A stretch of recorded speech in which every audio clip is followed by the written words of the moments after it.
Halo, perkenalkan nama gue Gandhi. Sebelum kalian tahu jauh lebih dalam apa itu podcast perantau, yuk kita simak dulu sejarahnya. Sebenarnya ini hal yang tidak penting untuk dijelaskan, karena gue rasa kalian tidak peduli. Jadi, sejarah podcast perantau ini berdiri pada tanggal 15 Februari 2018. Catat ya, ntar gue tanyain lo semua.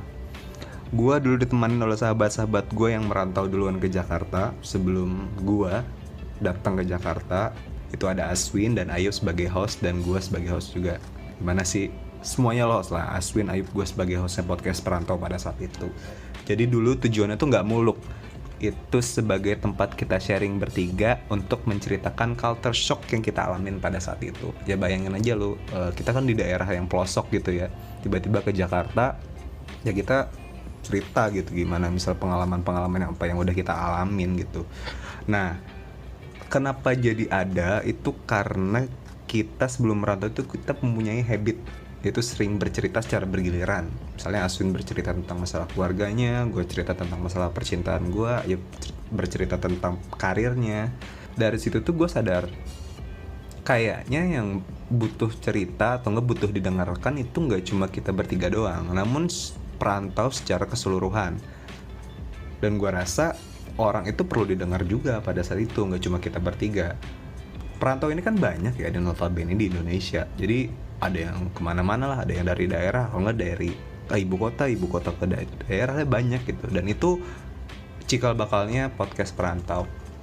Dulu memulai podcast ini gue berbekal sebagai kolam tainya Adriano Kalbi. Gue suka banget mendengarkan podcastnya Adriano Kalbi karena dulu gue ngeliat kontennya dia dulu di TV.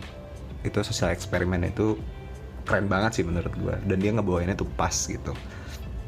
Dan gue mencoba juga itu sebagai membuat podcast karena dia yang duluan bikin podcast di Indonesia.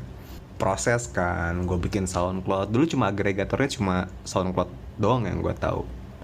Dan pada saat itu bodohnya gue nggak tahu bahwa SoundCloud itu berbayar. Bayangin aja lo, kita perantau yang nggak begitu punya uang, yang bisanya buat hidup dan bayar kosan doang, sok-sokan bikin podcast dan nguploadnya agregatornya di SoundCloud.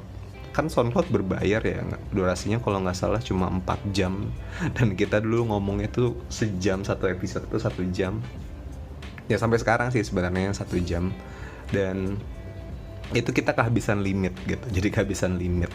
Habis itu kita vakumin, kita katanya mau ngumpulin duitnya dulu untuk beli akun premiumnya SoundCloud lah, intinya kayak gitu. Namanya manusia ya, kita bertiga gitu, pasti kan banyak kebutuhannya. Apalagi merantau gitu, nggak cuma mikirin podcast doang, mikirin yang lain, mikirin keluarga, mikirin dirinya sendiri, ya mikirin yang lain lah. Karena pasti merantau itu kan bermimpi ya gitu. Bermimpi dong. Jadi mereka tuh menambal atau enggak nutupin celah-celah mimpinya agar bisa sampaian ke depannya gitu. Nah, itu cukup lama vakum sampai akhirnya 2019 itu kalau nggak salah ada event Kaskus Podcast dan gue hadir pada saat itu, dan ya ikut aja gitu. Ya mungkin gue pikir pada saat itu paling berapa sih, 50 gitu yang datang. Ternyata itu yang datang sekitar 135 podcaster yang datang. Gue pribadi ya, dulu siapa sih, adanya Postinor yang gue tahu, terus kutu buku itu doang yang gue tahu. Terus ada Adriano Kalbi kayak gitu. Tiba-tiba ada 135 dan itu ngangkat berbagai macam topiknya. Nggak, untungnya yang pada saat itu ketika gue liatin cuma gue yang podcast perantau gitu, yang niche-nya perantauan gitu. Jadi ya gue rasa sedikit berbangga hati lah. Setelah melihat 135 podcaster itu, gue merasa semangat lagi nih. Ya udah, gue harus ngejalanin lagi podcast ini dengan gimana pun caranya. Tapi balik lagi, gue pribadi tuh orangnya yang suka berpikir dulu sebelum bertindak. Jadi karena gue ngeliatin banyak orang, wow keren gitu, apalagi mereka kan bikin network gitu. Gue kan orangnya rada pemalu gitu ya kalau ngomong-ngomong gitu. Jadi semua itu harus dipersiapkan dengan baik, termasuk platformnya ntar gue upload di mana, terus agregatornya gue naruh di mana, terus desain yang bakal gue pakai itu nanti gimana. Itu tuh gue mikir lama banget sampai pada akhirnya nggak kejadian. Tapi di situ gue tetap jadi pendengar podcast, entah itu podcast awal minggu, Adriano Kalbi, atau podcast yang lain yang menurut gue wah keren sih gitu ya. Mungkin ada kayak Retropus dan lain, itu menurut gue sih keren karena gue bola juga. Gue memulai lagi, jujur gue masih struggling untuk mencoba membawa bendera podcast ini agar terus berjalan. Karena balik lagi, gue bukan orang radio atau enggak orang audio. Sekalipun gue juga sangat berharap untuk podcast Perantau ini terus berkembang, tentunya disupport oleh pendengar-pendengar, apalagi kalian yang merantau. Iya gak sih? Tujuannya gue yakin sih banyak banget cerita yang akan lu pada sampein ke gue.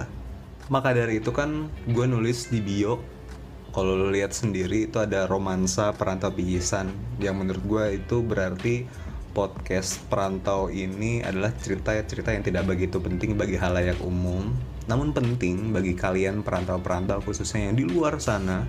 Apalagi pendengar-pendengar gue, tolong sharing ke teman-teman lu, kasih tahu bahwa ada podcast Perantau, tempat cerita untuk lu pada mengapresiasi hidup lu sih gitu. Karena gue tahu sendirilah bahwa hidup orang yang merantau itu nggak gampang daripada orang yang hidup di kotanya sendiri gitu. Oh iya, gue mau ngasih tahu juga sama lu pada, kalau lu mau terus update podcast Perantau itu di mana, sekarang juga kalian bisa follow podcast Perantau ini. Kita ada di Instagram, cari aja @podcastperantau, terus di Twitter ada @pdcstperantau, terus ada di Anchor tentunya. Kemarin baru kerja sama juga sama penyu.fm, dan pastinya itu ada di Spotify. Menurut gue itu aja sih cukup. Enjoy the sound of your house.